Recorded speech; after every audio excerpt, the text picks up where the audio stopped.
आज जब लॉकडाउन 3 शुरू हो चुका है, लोगों में एक अजब सी बेचैनी है। कुछ लोगों में अपने करियर, व्यापार, पारिवारिक जरूरतें इत्यादि के बारे में हल्का तनाव भी उत्पन्न हुआ है।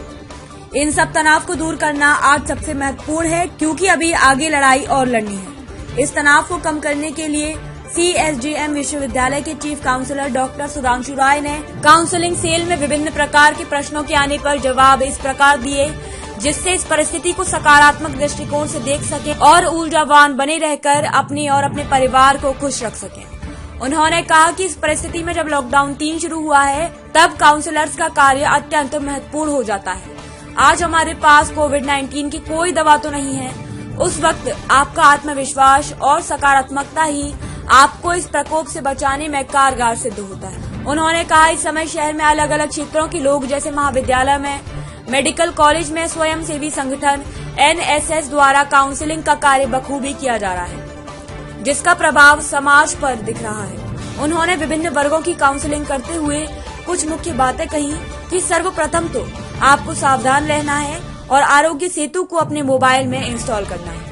सकारात्मक सोच को रखें, लॉकडाउन को अपना सुरक्षा कवच मानें, अपनी क्षमताओं को विकसित करें, आत्मनियंत्रण को मजबूत बनाएं। इस समय व्यापारी अपनी दूरदर्शिता से अपने आगामी व्यापार की प्रभावी योजना बनाएं। छात्र छात्राएं ऑनलाइन पढ़ाई, व्यक्तित्व क्षमता एवं क्रिएटिविटी विकसित करें और सबसे महत्वपूर्ण है, जो भी कार्य करें उसमें अपनी और अपने आसपास की सुरक्षा को ध्यान में रखते हुए करें। लाभ और हानि को इस समय ध्यान न दें, क्योंकि आपका जीवन यदि सुरक्षित है तो इससे बड़ा लाभ आपको कुछ नहीं होगा।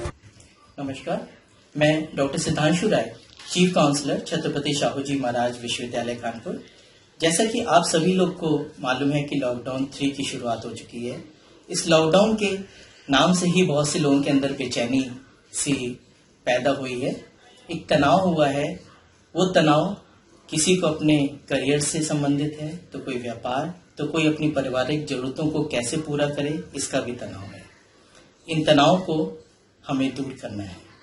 इस समय काउंसलर्स की भूमिका बहुत अहम है, क्योंकि जो शख्स पिछले 40-45 दिनों से अपने घर के अंदर है, उसके अंदर हमको एक सकारात्मक दृष्टिकोण को पैदा करना है। आज हमें अपने आत्मविश्वास को कायम रखने की जरूरत है, क्योंकि अभी तक इस कोरोना वायरस की कोई दवाई तो नहीं बनी है, परंतु हमारा आत्मविश्वास, हमारी ऊर्जा, हमारा उत्साह ही हमें इस कोरोना वायरस के प्रकोप से दूर कर सकता है। आप कुछ व्यापारी इस समय लाभ हानि की बात कर रहे हैं। मेरा तो मानना यह है कि इस समय पे अगर आप अपने लाभ हानि की बात ना करते हुए अगर आपने अपने जीवन को सुरक्षित कर लिया, तो मेरे ख्याल से इससे बड़ा लाभ आपको कभी भी नहीं मिल सकता। हम इस समय अपने समय को सदुपयोग करने के बारे में सोचें।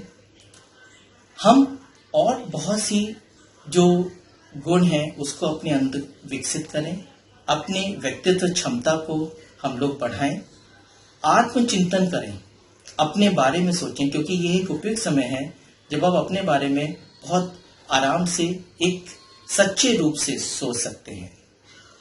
आप अपनी कम्युनिकेशन स्किल्स, जो मैं स्पेशली छात्र छात्राओं के लिए कह रहा हूँ, ऑनलाइन शिक्षा के साथ साथ आप अपनी पर्सनैलिटी डेवलपमेंट को इम्प्रूव करिए, क्रिएटिव बनिए, हमेशा कुछ नया सोचिए, कि वो नया सोच ही आपको भीड़ से अलग करेगी।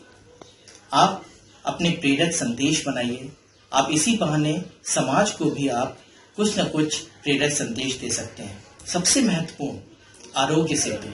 इस आरोग्य सेतु का आप अपने मोबाइल पे जरूर इंस्टॉल करें, क्योंकि आगे चल के यही आपकी सुरक्षा करेगा और आपके साथ साथ समाज के अन्य लोगों को भी सुरक्षा प्रदान करने में सहायक होगा। भारत सरकार का भी निर्देश है कि सभी लोग अपने मोबाइल पे आरोग्य सेतु को डाउनलोड करें। तो मेरा यही मानना है कि लॉकडाउन प्रथम और द्वितीय की तरह हम लोग लॉकडाउन तृतीय को भी हम लोग सफल बनाएंगे और हमेशा की तरह सरकार के निर्देशों का पालन करेंगे। आप सभी लोग का बहुत बहुत आभार।